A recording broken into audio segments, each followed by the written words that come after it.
ત્યાં માતાજીની યોનીનો ભાગ તે અહીંયા પડ્યો અને ત્યારબાદ અહીંયા શક્તિપીઠની રચના થઈ। મંત્ર તંત્ર કાળો જાદુ વગેરે જેને શીખવું હોય એ તેઓ અહીંયા કામાખ્યા દેવી ટેમ્પલ જે છે ત્યાં આવતા હતા। બકરાની બલિ ચડાવવામાં આવે છે। દોસ્તો, જ્યાં સતી માતાની યોનીની પૂજા થાય છે તેવા આસામના ગુવાહાટીમાં આવેલા કામાખ્યા મંદિરના આજે આપણે દર્શન કરીશું। સાથે જ જાણીશું આ મંદિર સાથે જોડાયેલો એવો કેટલોક ઇતિહાસ જે જાણીને તમને આશ્ચર્ય થશે। તો ચાલો દર્શન કરીએ કામાખ્યા દેવી મંદિરના। તો કામાખ્યા દેવી મંદિરના દર્શન કરવા માટે ગુજરાતથી 2000 કિલોમીટરનું અંતર કાપીને આપણે આસામ રાજ્યના ગુવાહાટી શહેરમાં આવી પહોંચ્યા છીએ। તો સિટીમાંથી કામાખ્યા દેવી ટેમ્પલ જે છે એક પર્વત પર આવેલું છે અને એના માટેનો જે ગેટ છે નીચે સિટીમાં તે આ છે, જો લખેલું છે માં કામાખ્યા દેવાલય મેં આપકા હાર્દિક અભિનંદન હૈ। તો ભાઈ સિટીમાંથી પર્વત પર જવા માટે માતાજીના મંદિર જવા માટે અમે જે સરકારી બસ છે એમાં બેસી ગયા છે। જો કંઈક આ મુજબની બસ છે અને થોડી વારમાં બસ ઉપર છે આપણી। ત્યારબાદ ઉપર ચડતા કેટલી વાર લાગે છે તમને જણાવીશ અને ભાડું કેટલું છે એ પણ જણાવીશ।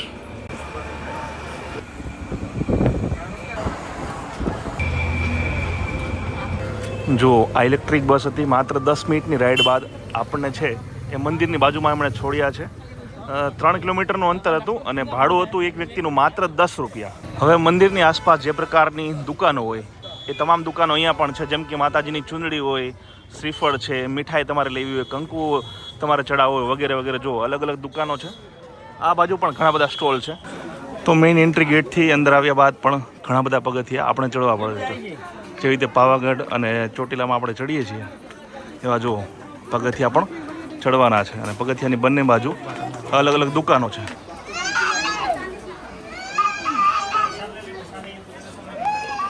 તો દોસ્તો, હવે આપણે આવી ગયા છે મેઇન મંદિરની પાસે। અહીંયાથી છે એન્ટ્રી।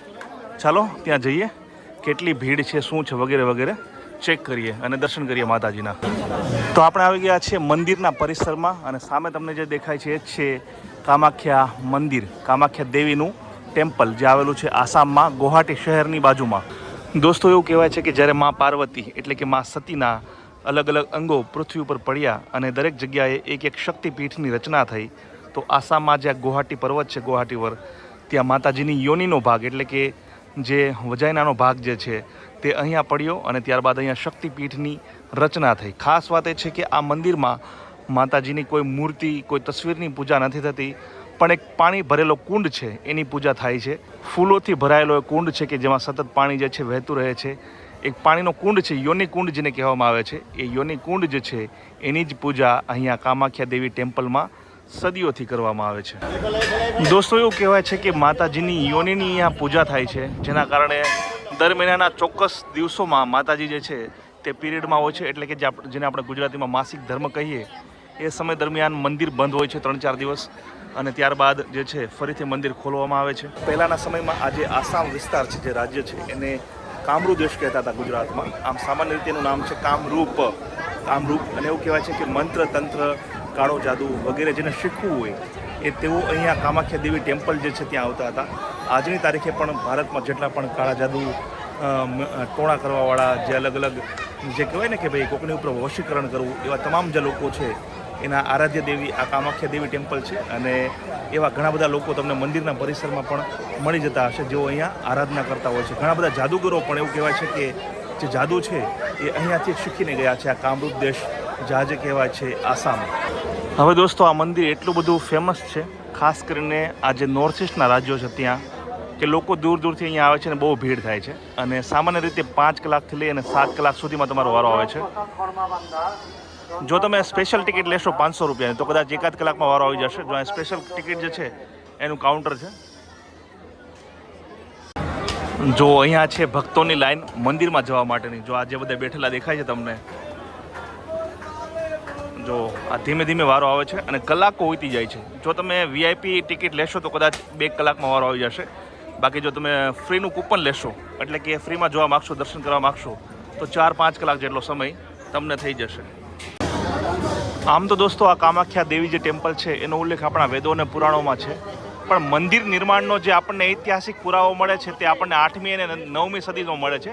એટલે કે 8મી અને 9મી સદીમાં હાલનું જે આ મંદિર છે તે બનાવવામાં આવ્યું હશે, પણ વચ્ચેનો સમયગાળો એવો હતો કે જ્યારે કેટલાક મુસ્લિમોએ મંદિરને ધ્વસ્ત કરી નાખ્યું હતું। મોટાભાગનો જે હિસ્સો છે તે તોડી નાખ્યો હતો પણ ફરી 500 વર્ષ પહેલાં અહીંયાના એક લોકલ રાજા હતા, તેણે હાલનું જે આ મંદિર છે જે આપણે જોઈ રહ્યા છીએ તે બંધાવડાવ્યું અને ત્યારથી આ મંદિર જે છે તે હિન્દુઓની આસ્થાનું કેન્દ્ર બની ગયું છે. દોસ્તો, આજની તારીખે પણ આ જે કામાખ્યા દેવી ટેમ્પલ છે એમાં બકરાની બલિ ચડાવવામાં આવે છે. પાછળ એક આખો વિભાગ છે કે જ્યાં જે લોકોની સ્પેશિયલ માનતાઓ હોય ત્યાં તેઓ બકરાની બલિ માતાજીને ચડાવતા હોય છે. એટલે એ રીતે પણ આ મંદિર જે છે થોડું અનોખું છે.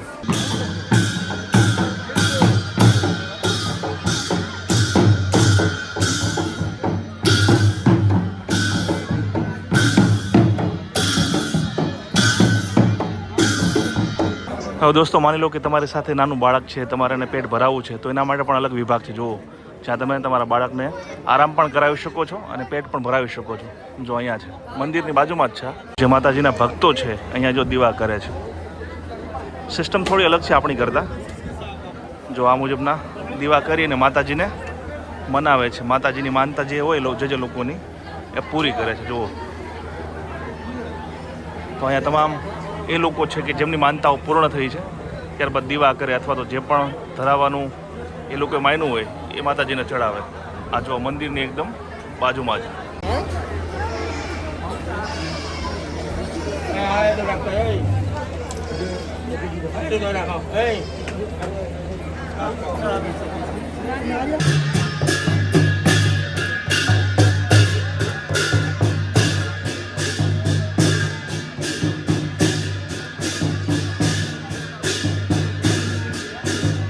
હવે અહીંયા એક માતાજીનો પવિત્ર કુંડ છે કે જેના દર્શન જરૂર ચોક્કસપણે અહીંયા આવનારા દરેક ભાવિકે કરવા જ પડે છે.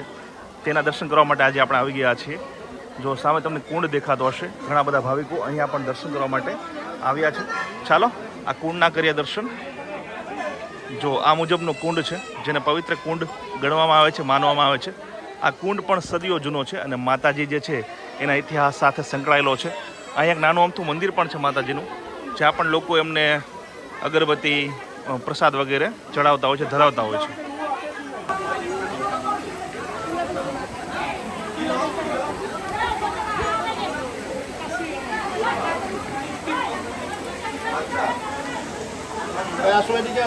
હવે દોસ્તો, આ જે કામાખ્યા દેવી ટેમ્પલ છે ને ત્યાં તો લોકો જાય છે, પણ જે તંત્ર મંત્ર વિદ્યાવાળા જે છે ને એનું એક ગુપ્ત મંદિર છે. એ મંદિર ખૂબ ઓછા લોકોને ખબર છે. જો અહીંયા સામે તમને જે વ્હાઇટ કલરનું દેખાય છે ને એની નીચે જ એ મંદિર મેઇન આ છે. એની નીચે એક ભોયરું છે, ગુપ્ત ટનલ હોય ને એ ટાઈપનું, અંધારું એકદમ. અને એ અંધારાના નીચે તમે જાશો થોડાક પગથિયા ઉતરીને એટલે માતાજી જે છે એની પૂજા થાય છે. અને આખું જે મંદિર છે એવું કહેવાય છે કે મંત્ર તંત્ર સાધના કરનારા જે લોકો છે એને સમર્પિત છે. ખૂબ ઓછા લોકો ત્યાં જાય છે કારણ કે એમને કોઈને ખબર જ નથી આ મંદિર વિશે. કામાખ્યા દેવી મંદિર ટ્રસ્ટ તરફથી ભાવિકોને અન્નપ્રસાદ એટલે કે જે ભોજન કહેવાય એ પણ આપવામાં આવે છે. જો અહીં લખેલું જો અન્ન સેવા ક્ષેત્ર, આનાથી તમે આગળ જશો અંદરની સાઈડમાં એટલે તમને બપોરના સમયે ભોજન પણ આપવામાં આવશે, તે પણ વિનામૂલ્યે. હવે આપણે આવી ગયા છીએ માં બગલામુખી માતાજીના દર્શને. જો અહીંયા આસામીઝમાં લખેલું જ છે. થોડું નીચે જવાનું છે આપણે જ્યાં મંદિર છે. જો ભક્તોને તડકો ન લાગે એટલા માટે ઉપર છાપરું નાખેલું જ છે. શાંતિથી દર્શન કરવાના. તો બગલામુખી માતાજી છે એના સરસ મજાના દર્શન થઈ ગયા અને અંદર જવાનું છે, પણ ફોટોગ્રાફી વિડીયોગ્રાફી બનાવી છે. પથ્થરમાંથી માતાજીની મૂર્તિ કોતરેલી છે જેના સરસ મજાના દર્શન આપણને થાય છે. અહીંયા ખાસ ભીડ પણ નથી.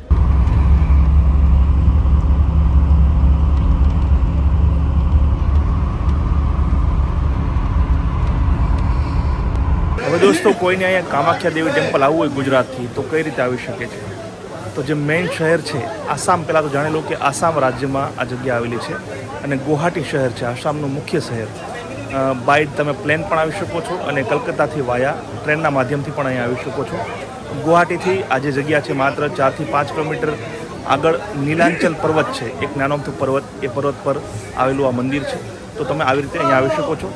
અહીંયા ઘણી બધી ધર્મશાળાઓ છે, કેટલીક ગેસ્ટ હાઉસ છે અને સારી સારી હોટલ પણ છે જ્યાં 500 રૂપિયાથી લઈ અને 1000-2000 સુધીની તમને રૂમ પણ મળી જશે. અને જમવા માટે પણ વેજ તમને ઘણી બધી રેસ્ટોરન્ટ તમને અહીંયા મળી જવાની છે. તો દોસ્તો, વિશ્વનું આ એકમાત્ર એવું મંદિર હશે કે જ્યાં કોઈ માતાજીની યોની ગુપ્ત ભાગ જે છે એની પૂજા અર્ચના થતી હોય. કામાખ્યા દેવી ટેમ્પલ છે આસામમાં આવેલું, ગુવાહાટી શહેરથી માત્ર 4 થી 5 કિલોમીટરના અંતરે. મને આશા છે કે આ વિડીયો જે છે તમને જરૂર પસંદ આવ્યો હશે. અનેક રીતે અનોખું છે આ મંદિર. વિડીયો પસંદ આવ્યો તો લાઇક અને શેર કરો, અને આવા જ વિડીયો આગળ પણ જોવા માટે મારી યુટ્યુબ ચેનલને સબસ્ક્રાઈબ કરી લો. અને જો તમે આ વિડીયોને ફેસબુક પર જોઈ રહ્યા છો તો મારા પેજને લાઇક અને ફોલો કરી દો. જય જય ગરવી ગુજરાત, જય હિન્દ.